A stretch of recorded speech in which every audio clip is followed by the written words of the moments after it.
Hello all, welcome to this session. This session is a continuation of the previous session where I covered how the methods return data in Java. So this is part 2 of methods returning data. In the previous session, I explained this concept in a detailed manner. Now I am going to cover few more additional points in this session. Coming to the first point, okay, there are 2 points I want to cover mainly. The first point the first point is that yes, methods will return data back to the method calling statement, but only one data. Unlike multiple arguments, multiple parameters, here methods can return only one thing, one item. It can be only one item, guys. I cannot say data here. One item I can say, okay? Methods can only return one item, okay? And second thing, optimize, optimize or reduce the code. After the method returns data back to the method calling statement, we don't have to write so many lines of code that I covered in the previous session. In this session, I'm going to optimize that particular code. Okay, optimize or reduce that particular code, which I have not done in the previous session. First thing, methods can only return one item. Okay, methods can only return one item. Second thing is how to optimize or reduce the number of lines of code. Okay, fine. So without any delay, let me demonstrate this practically, guys. Let me demonstrate this practically. So for that, I'll switch to this Eclipse IDE. So this is the program I explained in the previous session. So what I will do here is I'll copy all this code. Intentionally, I'll copy all this code, Control C, and I'll create a new file here. Right click new class demo K. With main method, I'll create, or you can remove that. Anyhow, I'm copying the main method, right? Control V. Okay. So from the previous file, I just copied this code. That's it. Okay. So this code is already covered in the previous session, where I covered everything about how the methods return data back to the method calling statements. Okay, what is this return keyword? What is this void keyword? What is the return type here? Everything I covered in the previous session. Okay, so here, if you properly observe, guys, whenever a particular method decides to return some data back to the method calling statement, here, this particular method has decided to return the data back to this method calling statement.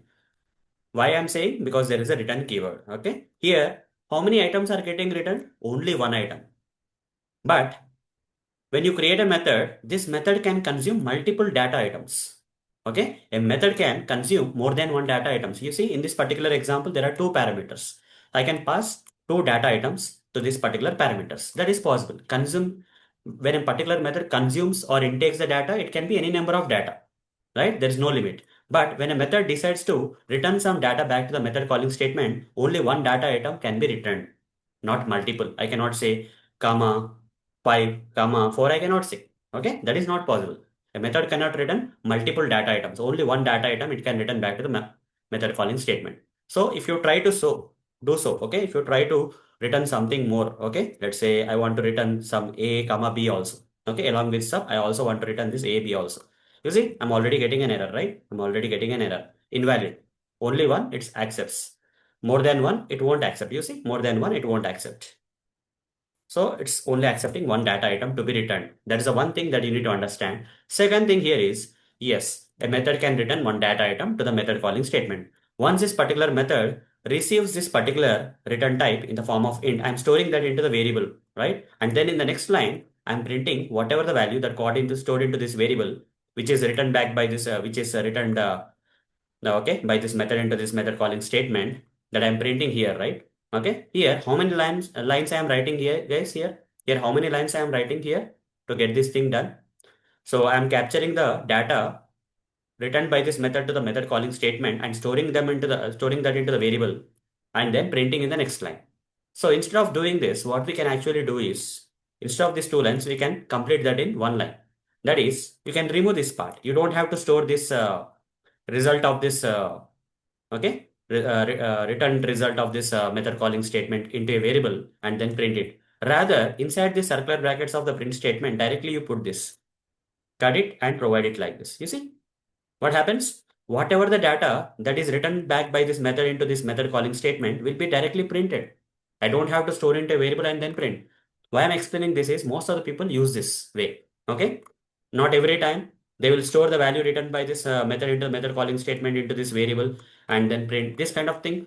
Some people may do, some people may not do. Okay, for easy understanding purpose, they may write two lines. But in reality, everyone tries to reduce the number of lines. So what most of the people will do is they will not store the data written by this method into the method calling statement into a variable. Rather, they will directly put this method inside the print statement. What happens? Whatever the value that is written by the method into this method calling statement will be directly printed. You don't have to store into the variable and all. Now run this code, you'll still get the output, guys. Okay, you'll still get the output. You see, 4 got printed, Arun got printed. Okay, 9 minus 5, 4 got printed. Give name, Arun got returned, and Arun directly got printed here, right? So still the things are working fine. Okay, these are few or 2 points that I want to cover as part of this session, guys. This session is a continuation of the previous session. So if you have not attended the previous session, I recommend everyone to watch that previous session, that is part one session first, and then come back to this. Okay, then you will understand this concepts in detail. Only one data item the methods can return, and also we can optimize the code as I have explained in this session. So that's all for this session. See you in the next session. Thank you. Bye bye.